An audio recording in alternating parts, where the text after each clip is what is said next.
এখন থেকে আপনার প্রিয় সিরিয়ালগুলো ফ্রিতে দেখুন এক্সক্লুসিভলি শুধুমাত্র সান নেক্সটে। এখনই অ্যাপ ডাউনলোড করুন। কি ব্যাপারটা কি?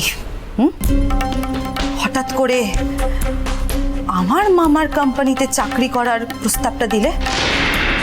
প্রস্তাব তো আমি দিইনি তিতলি, তোমার বাবাই প্রস্তাবটা রাখলেন। আমি তো শুধু হ্যাঁতে হ্যাঁ মেলালাম। ও,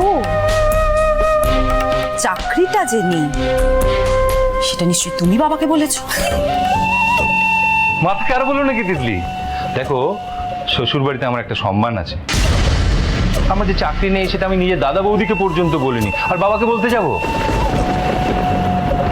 তাই তো আমিও ভাবছিলাম যে কথাটা তুমি আমাকে বলতে বারণ করেছো, নিজে হাটের মাঝখানে হাড়িটা ভেঙে দিলে। আহা, তেমন কিছু না, তেমন কিছু না। আসলে ব্যাপারটা কি হয়েছে বলো তো, তোমার বাবা ঠিক বুঝছিলেন না যে দিদু আর মা বাবুকে কথাটা কি করে বলবো, তাই আমি সত্যিটা মিথ্যে হিসেবে ব্যবহার করলাম। ঠিক বুঝলাম না তো। এটা আবার না বোঝার কি আছে তিতলি?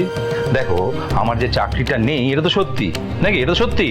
অথচ তোমার বাবা জানেন এখনো আমি ওই অন্যতম কর্পোরেট কোম্পানির সিনিয়র ইঞ্জিনিয়ার। তাহলে দিদুন আর মা বাবু কিংসুককে স্কাইলাইনের চাকরিটা দিতে রাজি হয়ে যাবেন,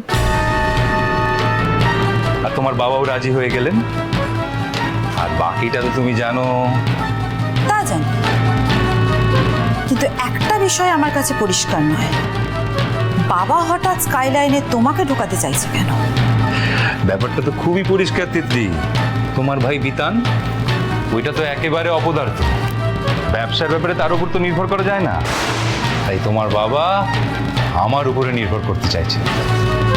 কই এতদিন তো জাননি, মামা তো আজ নয়, বেশ অনেক দিনই হলো ব্যবসা থেকে নিজেকে সরিয়ে রাজনীতিতে ব্যস্ত, আর বাবা ছোটদার সঙ্গে মানিয়ে গুছিয়ে অফিস সামলাচ্ছে। এই মানিয়ে গুছিয়ে চলার মধ্যেই ছোট্ট একটা ফাটল হয়েছে তিতলি। হঠাৎ হঠাৎ তোমার বাবার মনে হয়েছে যে এই কোম্পানিটাকে দাঁড় করানোর জন্য তিনি কি অক্লান্ত পরিশ্রম করেছেন, অথচ তিনি এই কোম্পানিতে একটা সাধারণ কর্মচারী হিসেবে থেকে গেছেন। অথচ অলোকেশ সান্যালের ছেলে হিসেবে আশিস, মানে তোমার ছোটদা, এমডি হয়ে তোমার বাবার উপরে ছড়ি ঘোরা। তাহলে অবশেষে বাবার টনক নড়েছে।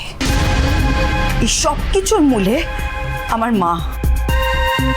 ছোট থেকে দেখে আসছি এই পরিবারের প্রত্যেকে আমার মাকে অপমান করে। তা সত্ত্বেও নিজের দাদার পরিবারের কথা ভেবে নিজের মাথাটা খারাপ করছে।